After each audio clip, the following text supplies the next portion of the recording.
Comment conserver les aliments de la meilleure manière? Donc, premièrement, les œufs. Alors voilà, c'est assez aberrant le nombre de personnes qui mettent les œufs au frigo. Les œufs, ça ne se met pas au frigo parce que vous mettez un œuf au frigo par exemple, puis après vous le sortez pour faire un œuf au plat.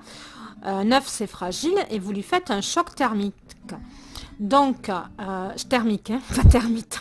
Donc, gardez dans un placard votre boîte à œufs et ne la mettez surtout pas dans le frigo. Alors, vous allez me dire, oui, mais il existe dans les frigos, il y a les compartiments exprès pour mettre les œufs, là, il y a les trous. Oui, mais c'est pour mettre les œufs durs, c'est pas pour mettre les œufs frais.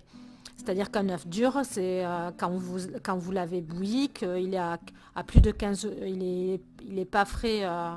La date de ponte, vous êtes à plus de 15 jours ou 3 semaines. Moi, je préfère les faire bouillir. Alors, vous avez, quand on fait bouillir un œuf, enfin, quand on fait faire cuire des œufs durs, on le met dans l'eau froide. On ne le met pas dans l'eau bouillante. C'est-à-dire qu'on n'attend pas que l'eau bout pour mettre son œuf, pour faire bouillir l'œuf. Et ensuite, on vérifie si l'œuf flotte ou coule. S'il flotte, c'est qu'il n'est pas bon et qu'il faut le jeter. Après, en ce qui concerne, voilà, parce qu'il y a des personnes qui mettent au frigo, qui disent, parce qu'il y a quelqu'un qui m'a tenu tête, comme quoi les vaches qui rient ou les fromages pour les hamburgers, ou vous savez, la sorte de société crème, là, voilà, ce sont des fromages fondus qui ont souvent des conservateurs à l'intérieur. D'ailleurs, la vache qui rit avait... alors je sais pas, je suis pas sûre que ça soit encore le cas parce que ça avait fait scandale à l'époque.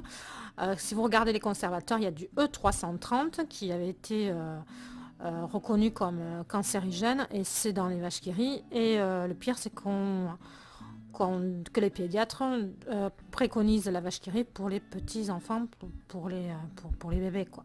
Enfin, pour les enfants de quelques mois. Donc bon, écoutez, je ne veux pas débattre sur ça. Je ferai un autre audio qui parlera de tous les conservateurs et qui classera les conservateurs, parce que tous les conservateurs ne sont pas forcément cancérigènes.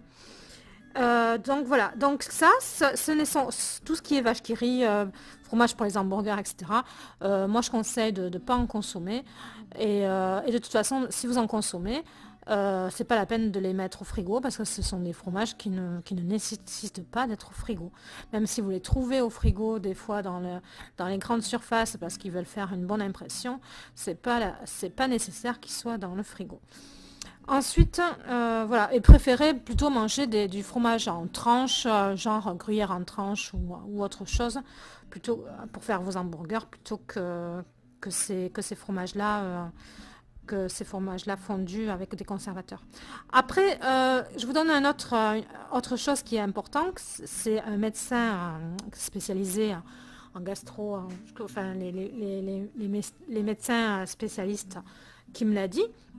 C'est-à-dire que beaucoup de personnes, puis mes parents ils font ça en plus, je leur ai dit plusieurs fois que c'est pas bon. C'est-à-dire quand vous ouvrez une boîte de sardines, parfois vous mangez pas toutes les sardines et puis vous laissez la boîte de sardines ouverte dans un placard en vous disant mais je mangerai le reste des sardines un autre jour. Et c'est la chose la plus toxique qu'il peut y avoir au niveau de la prolifération de bactéries, etc. Donc il ne faut pas du tout, soit vous mangez toutes les sardines, soit vous mettez les sardines ailleurs que dans la boîte de conserve, c'est-à-dire que vous la transversez, vous la mettez dans une boîte Tupperware, mais vous la laissez surtout pas à l'air libre dans sa boîte, dans sa conserve. Voilà. Et bien voilà, c'était Réveiller votre vie et à bientôt.